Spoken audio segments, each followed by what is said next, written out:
May mga bagong update tayo tungkol sa flood control mga kabayan.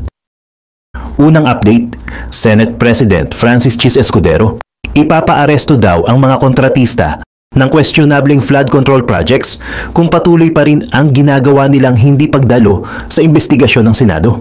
Pangalawang update, nagsisimula na daw ang BIR at BOC sa mga investigasyon sa nasabing mga questionableng flood control projects.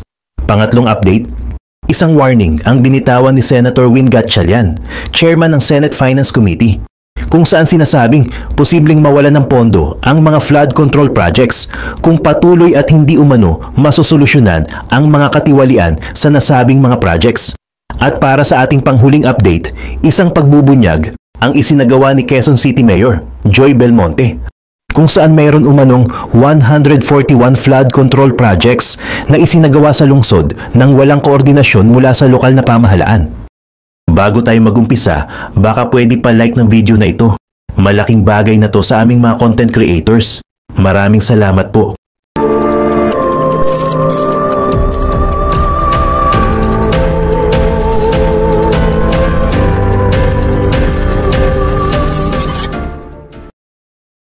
Nagbabala si Senate President Francis Escudero na ipapaaresto ang mga kontratista ng mga questionableng flood control projects kung patuloy silang hindi dadalo sa investigasyon ng Senado sa darating na September 1. Ayon sa kanya, kung hindi nila susundin ang sampina ng Senado, agad siyang pipirma ng warrant of arrest para pilitin silang humarap. Nilinaw rin niyang may legal na batayan ang ganitong hakbang dahil bahagi ito ng kapangyarihan ng Senado upang ipatupad ang kanilang mga investigasyon. 10 kontratista na ang ipinatawag ng Senado upang magpaliwanag tungkol sa mga di-umano'y ghost projects, mga proyektong pondong inilaan ngunit hindi naman naisakatuparan. Binigyang diin ni Escudero na kailangang papanagutin ang mga sangkot at hindi niya kukonsintihin ang sinumang umiiwas sa investigasyon. Samantala, binunyag ni Senator Amy Marcos na posibleng may sabwatan sa pagitan ng ilang kontratista at mambabatas upang maipasa at mapondohan ang mga proyektong may bahid ng anomalya. Tinukoy niya ang umano'y panunuhol sa isang district engineer upang mapaboran ang isang kontraktor. Bagamat hindi siya nagbanggit ng tiyak na pangalan, binanggit niya ang isang bonjing na umano'y may kapangyarihang baguhin ang pondo ng mga proyekto ng Pangulo at ilipat ito sa iba't ibang programa. Para kay Senador Raffy Tulfo, malinaw na may malaking sindikato sa likod ng mga questionableng proyekto sa flood control. Naniniwala siyang dapat imbestigahan hindi lamang ang mga kontratista, kundi pati na rin ang ilang opisyal at kongresista na pinaghihinalaang tumatanggap ng suhol upang hindi magsalita ukol sa katiwalian.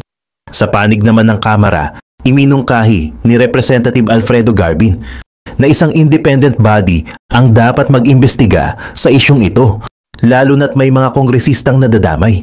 Ayon sa kanya, hindi magiging patas kung ang Kamara mismo ang mag-iimbestiga sa sarili nitong miyembro. Layunin ng Senado na matigil ang ganitong uri ng korupsyon at mapanagot ang mga gumagamit sa pondo ng bayan para sa pansariling interes. Sa sumunod na update, sinimulan na ng Bureau of Internal Revenue o BIR at Bureau of Customs o BOC ang masusing investigasyon sa mga kontratistang sangkot sa mga questionableng flood control projects. Ayon sa utos ni Pangulong Ferdinand Marcos Jr., kinakailangang paigtingin ang pagbabantay sa mga proyekto ng gobyerno upang maiwasan ang katiwalian at maling paggamit ng pondo ng bayan. Ipinag-utos ni BIR Commissioner Romeo Lumagui Jr.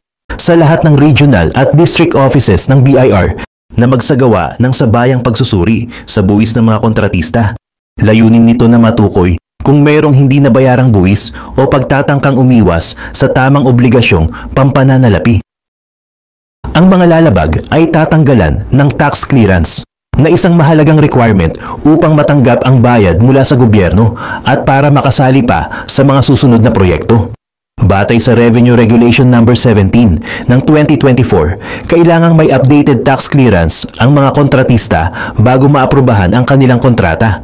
Kapag nabigong makakuha ng clearance, maaaring ipataw ng gobyerno ang tax lien, isang karapatang kunin o angkinin ang ari-arian ng kontratista bilang bayad sa utang sa buwis.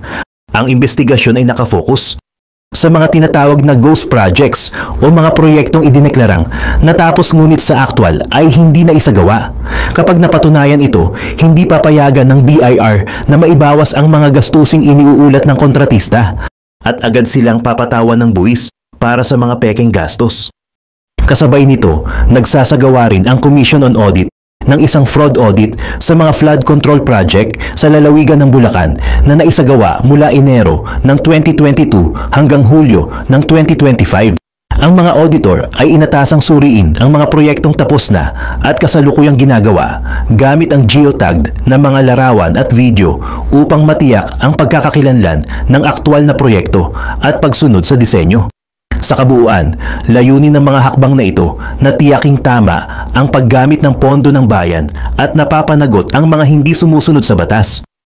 Sa sunod pang update, nagbabala si Senator Win Gatchalian, Chairman ng Senate Finance Committee, na posibleng mawalan ng pondo ang mga flood control projects sa taong 2026 kung hindi masusolusyonan ang umano'y talamak na katiwalian at presensya ng sindikato sa mga proyekto. Ayon sa kanya, kung patuloy lang na nauulit ang mga irregularidad, tila itinutuloy lang ang ligaya ng mga tiwaling kontratista at kasabwat sa gobyerno. Kaugnay nito, ipinahayag niyang rerepasuhin ng Senado ang buong proseso ng pagpopondo ng flood control projects, kabilang na ang sistema ng bidding. Anya, kailangang i-automate na ito gamit ang teknolohiya upang mabawasan ang human intervention at mapigilan ang dayaan. Malinaw para sa senador na may mga mananagot sa mga anomalya kapag natapos ang investigasyon ng Senate Blue Ribbon Committee. Tutol naman si Bicol Saro Party List Representative Terry Ridon sa panukalang i-zero ang flood control budget. Dahil anya, ang mga komunidad na nasa panganib dulot ng pagbabago ng klima ang magdurusa. Para sa kanya, kailangang maging makatwiran at balanse ang desisyon. Hindi dapat isakripisyo ang mga mamamayang nangangailangan ng proteksyon laban sa pagbaha. Samantala, sinabi ni dating Senador Ping Lacson na aktibo na ang publiko sa pagre-report ng mga ghost projects at substandard infrastructure. Ngunit ang tunay na pagsubok ay kung may mapapanagot sa huli. Anya, kailangang may malalaking pangalan na makasuhan at makulong para magsilbing babala sa iba.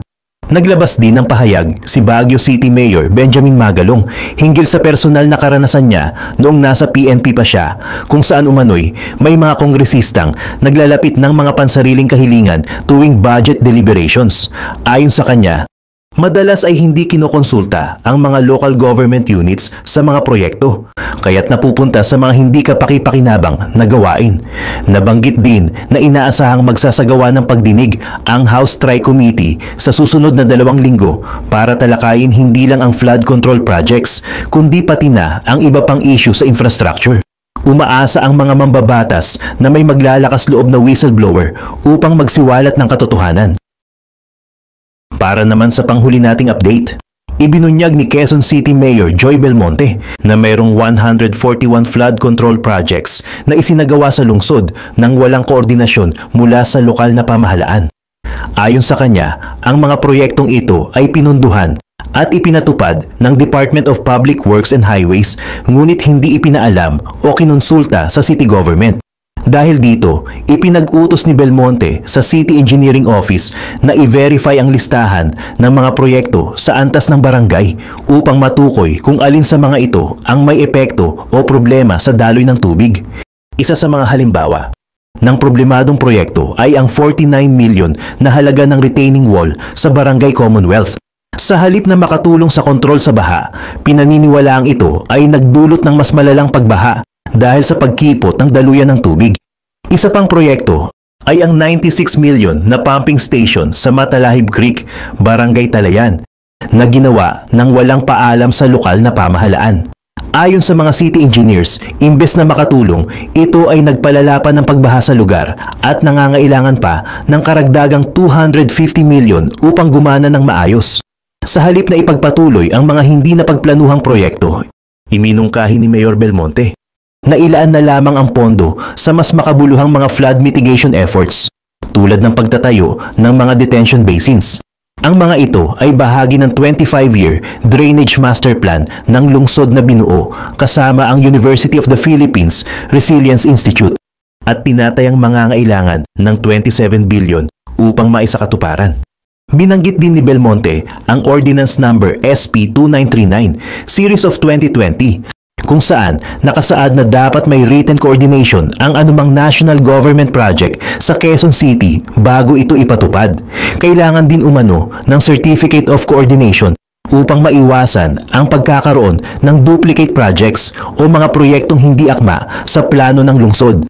Hinimok ng alkalde ang mas malapit na pakikipagtulungan ng Department of Public Works and Highways at iba pang ahensya upang masigurong epektibo at makatao ang mga solusyong pangbaha sa Quezon City.